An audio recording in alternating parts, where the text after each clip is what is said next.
Kahit ngayon, ambon, ulan, pabalik-balik pabugso-bugso na hangin din. So, hindi pa rin natin masabi na huminto na yung ulan. Lalo na, ito ang sasabihin ko, yung mga bagyo, well, dadaan yan.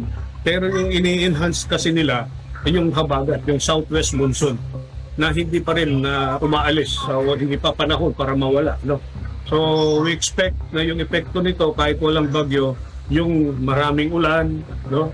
May pabugso-bugsong hangin na siya rin good enough na or strong enough to create problems dito sa Region 1. Na ngayon, ito sabi ko, matagal nang nagkakaroon ng mga local thunderstorm din. Dagdagan mo pa ng mga dumaan na bagyo na si Luis at saka si Tropical Cyclone Maymay.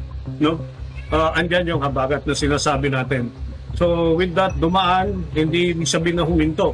Kaya ang paalala ko palagi na dapat bantayan pa rin natin kung ano yung magiging epekto nitong habagat na to na nandyan pa rin hanggang ngayon.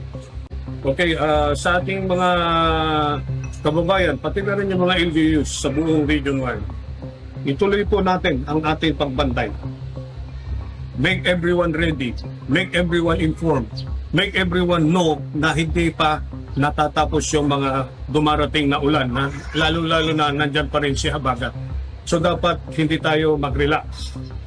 Bantayan natin ang ating mga sa trabaho natin at saka mga kababayan natin para makasigurado tayo na kung ano man yung idudulot nito na hindi maganda ay safe na safe ang ating mga kababayan, safe na safe ang ating mga working areas.